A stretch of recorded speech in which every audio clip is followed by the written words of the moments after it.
اللہ الرحمن الرحیم نحمدہ ونصلی ونسلم علی رسولہ الکریم اما بعد وقال الشافعی رحمہ اللہ تعالی فی البابین ینصرف الی القسم الاول شروع فی بیان مذہب الشافعی رحمۃ اللہ تعالی علیہ۔ نور الانوار سبق نمبر 78 ہے، اور یہاں سے ہم پڑھنے جا رہے ہیں اس بات کو کہ امام شافعی رحمۃ اللہ علیہ ان کا مذہب یہ ہے کہ نہ ہی افعال حسیہ ہو یا نہ ہی افعال شرعیہ میں وارد ہو، جس میں بھی ہو، افعال حسیہ میں نہیں وارد ہو یا افعال شرعیہ میں نہیں وارد ہو، دونوں صورتوں میں اس میں ہم نہیں سے قبیح لعینہ لیں گے، قبیح لعینہ یعنی قبح لعینہ ثابت ہوگا۔ ہم نے تو پیچھے احناف کے اعتبار سے یعنی فرق کیا ہے نا، تو لیکن یہاں پر یہ کوئی فرق نہیں کر رہے۔ کوئی امام شافعی رحمۃ اللہ علیہ کے ہاں زنا اور شرب خمر، شراب کا پینا وغیرہ، ان کی جو حرمت ہے وہ یوم نحر والے دن جو روزے کی حرمت ہے،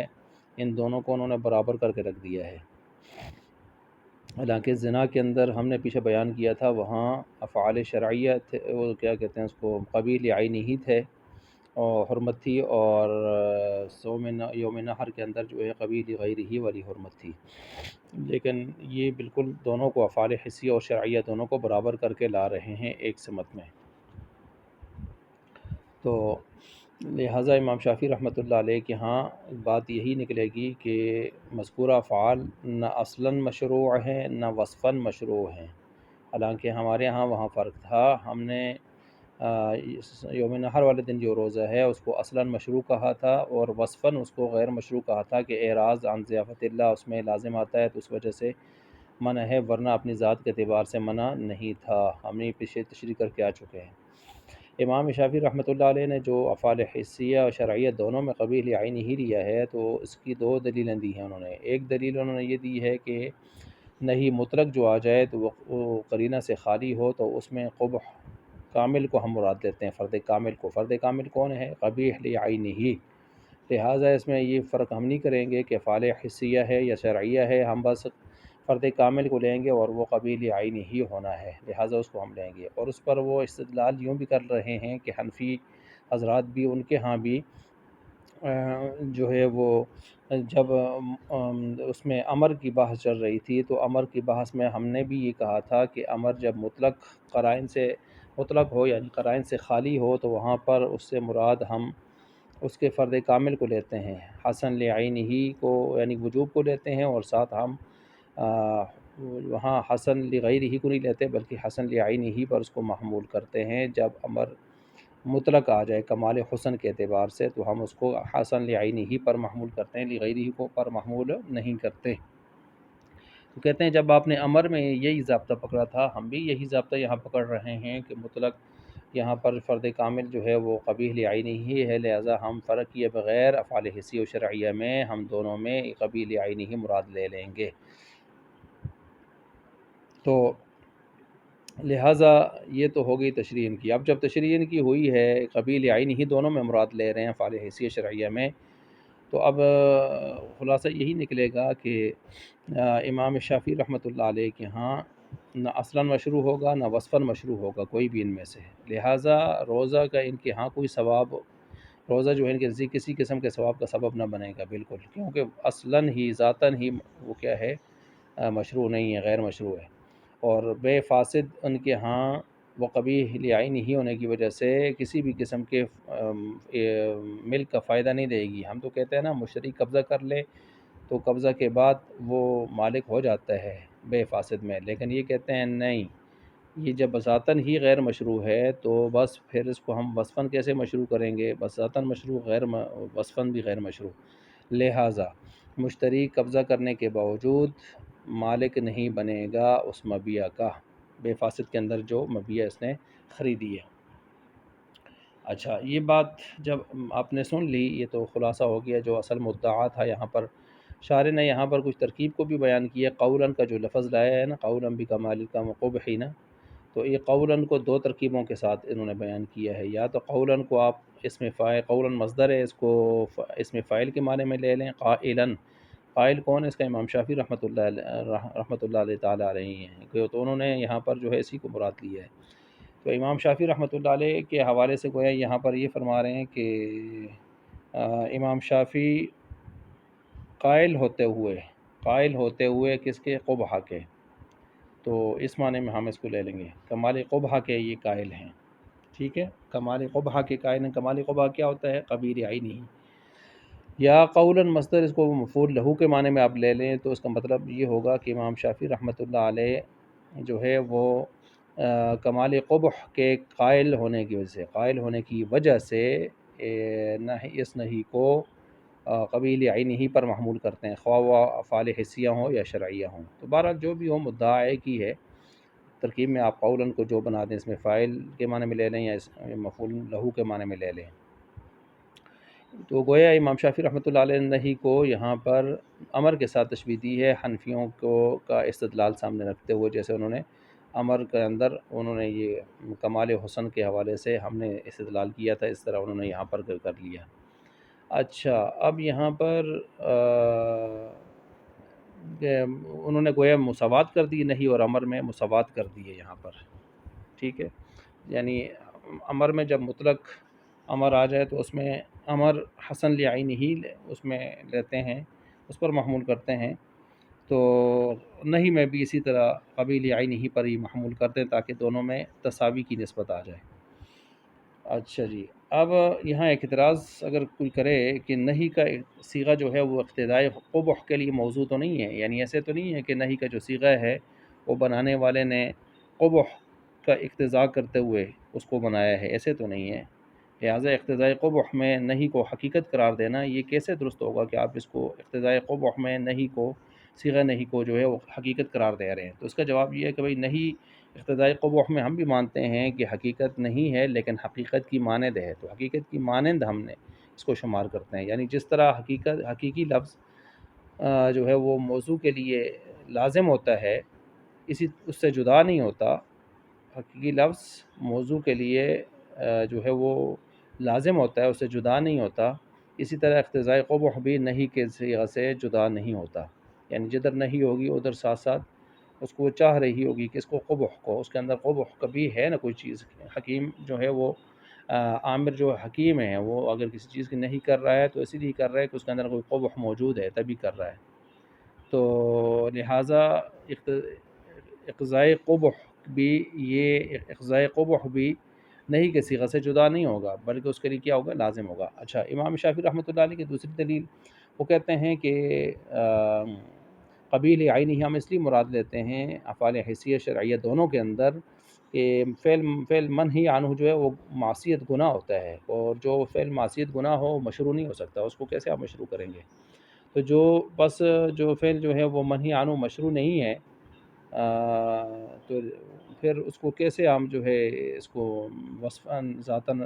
اس کو آپ جو ہے مشروع کریں گے؟ ذاتاً بھی مشروع نہیں ہوگا، وصفاً بھی مشروع نہیں ہوگا۔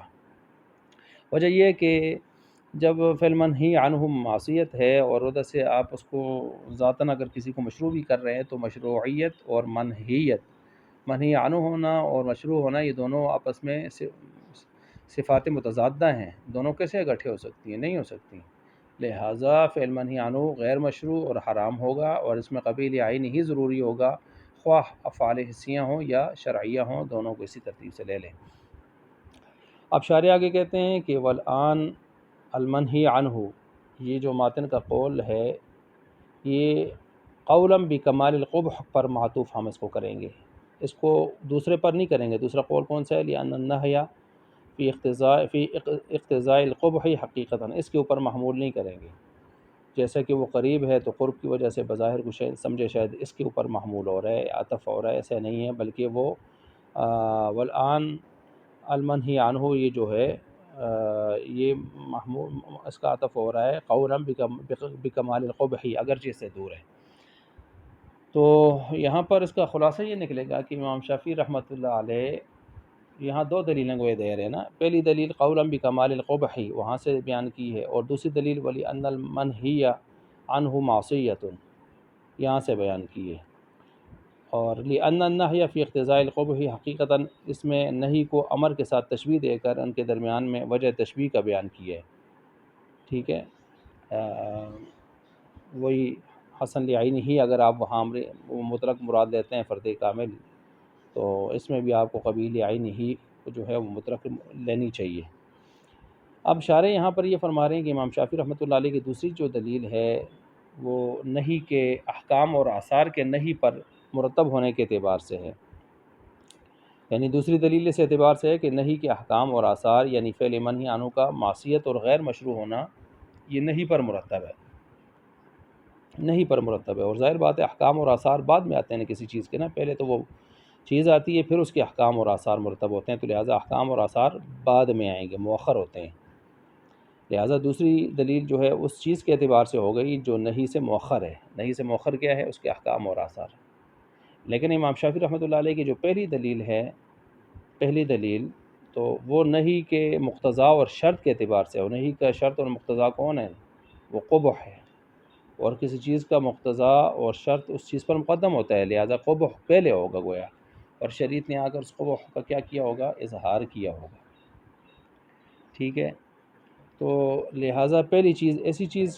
دلیل ایسی چیز کے اعتبار سے ہو جائے گی کہ جو نہی پر کیا ہے؟ مقدم ہے، قبح مقدم ہے اس کے اوپر، نہی کے اوپر، کیونکہ اس کا مقتضا اور شرط ہے، اور مقتضا اور شرط کیا ہوتا ہے؟ اس شے کے اوپر مقدم ہوتا ہے۔ اچھا جی، اب ملا جیون جی کہتے ہیں کہ احناف اور شوافی کے مذاہب کے درمیان میں تھوڑا سا فرق ہے۔ کیا فرق ہے جی؟ امام شافعی رحمۃ اللہ علیہ کی دونوں دلیلوں کا جواب جو ہے ویسے جو انہوں نے دیے ہیں یہاں پر، وہ تو ہم پیچھے بھی ان کا جواب پڑھ کے آ چکے ہیں، اور یہاں نیچے حاشیے میں بھی اگر آپ دیکھیں تو حاشیے میں دوبارہ سے تفصیل سے جواب پھر دیے ہوئے ہیں، ٹھیک ہے۔ اور وہ یہی ہے کہ پہلی دلیل جو آپ نے دی ہے نا کمال قبح والی، اس کا جواب ہم نے پیچھے دیا، اور نیچے حاشیے میں محشی نے بھی دے دیا ہے کہ کمال قبح کا جواب وہ یہ ہے کہ اگر ہم آپ کی بات کو مان لیں کہ ہر جگہ قبیح لعینہ ہی کو لے لیں تو پھر نہی نفی بن جائے گی بعض جگہوں پر، نہی نفی بن جائے گی بعض جگہوں پر، یہ بات ہم پیچھے تفصیل کیسے کر کے آ چکے ہیں۔ اور دلیل ثانی کا جواب یہ ہے کہ فعل منہی عنہ کا اصلاً اور وصفاً دونوں طرح اگر معصیت ہونا، یہ ہمارے ہاں تو ہر جگہ تسلیم نہیں ہے نا، ٹھیک ہے، تو بلکہ فعل منہی عنہ وصفاً معصیت ہے، ٹھیک ہے، لیکن اصلاً وہ مشروع ہوتا ہے، اس لیے کہ حیثیتوں کے مختلف ہونے کی وجہ سے کوئی تضاد نہیں آ سکتا۔ اب آپ کہیں گے کیسے ہو سکتا ہے یہ؟ تو ہم ایک مثال دیتے ہیں آپ کو۔ مثلاً ایک آقا نے اپنے غلام سے کہا بھائی سفر مت کرنا بلکہ میرا کرتا سینا، تو اب اس کے کہنے کا مقصد یہ ہے کہ سفر سے اس لیے روک رہا ہوں کہ میرا کرتا سینا آپ نے، ایک مصروفیت ہے۔ اب وہ بڑا سمجھدار اور چالاک تھا اور بڑا پھرتیلا تھا، اس نے کیا کیا؟ کرتا بھی سی دیا جلدی سے اور سفر بھی کر لیا۔ دیکھیے سفر سے روکا تھا وہ منہی عنہ تھا، کرتا سینے کا حکم دیا تھا وہ مامور تھا، امر تھا، تو اس نے امر بھی پورا کیا اور اس نے نہی والا کام بھی کر دیا، دونوں کام کر لیے۔ تو کیا ہم پھر بھی اس کو کہیں گے کہ یہ نافرمان عاصی غلام ہے؟ نہیں، ہم اس کو مطیع کہیں گے، اور اس میں کوئی حرج کی بات نہیں ہے، اس لیے کہ وہ سفر سے روکنے کا مطلب یہ تھا کہ کرتا سینا ہے تو کرتا سی لیا اس نے، تو وہ مقصد پورا کر لیا۔ اب مقصد پورا کر کے اس نے سفر بھی کر لیا، تو دونوں باتیں ہو گئیں، امر بھی ہو گیا، نہیں بھی ہو گیا، دونوں۔ تو دیکھیں ایک اعتبار سے وہ نہیں، ایک اعتبار سے وہ ساتھ امر بھی ہے، ایک اعتبار سے وہ مشروع والی چیز بھی ہے، اور دوسری طرف سے وہ معصیت والی چیز بھی ہے، روکی ہوئی چیز بھی ہے، لیکن پھر بھی دونوں گٹھی ہو گئی ہیں ایک آدمی کے اعتبار سے۔ تو یہ ممکن ہے کہ دو چیزوں کو گٹھا کیا جا سکتا ہے۔